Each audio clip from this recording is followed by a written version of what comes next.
Wala ka nang gagawin. Nick Sen. It's an approach to life popularized by the Dutch, which means to do nothing, to be idle, or to do something without any use. In essence, wala ka talagang gagawin na kakailanganin ng effort. You can just sit, look at your surroundings, let your mind wander, enjoy the view. Although at first it may seem like a person who nicks is not doing anything productive, on the contrary, such an individual may actually experience a decrease in stress and an increase in creativity. According to sociologist Ruth Veenhoven, even when a person is not doing anything, the brain can still process information. Kaya kahit tumingin-tingin o naglalakad-lakad lang, that person can have a light bulb moment, the discovery of an innovative solution to a problem or a novel concept.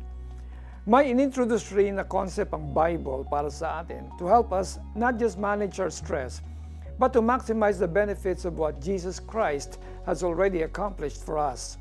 And this concept is rest. In the Old Testament, God instituted Sabbath, a day of rest that the Israelites should observe. Literally, tigil ang lahat ng trabaho. By commanding the Israelites not to work for one day a week, God is demonstrating His concern for their well-being. In return, He expects His people to show their dependence on Him for provision.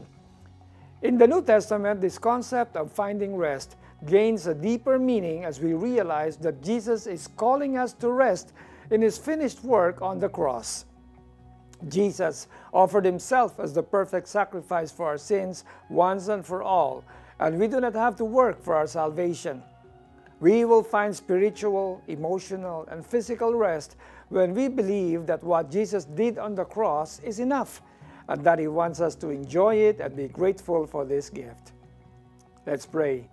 Thank you, Jesus, for I can rest in the fact that you died and rose from the dead to save me. Wala akong ibang dapat gawin at wala akong ibang may pagmamalaki. Only you. In Jesus' name I pray. Amen. Take a moment each day to thank God for His gift of salvation.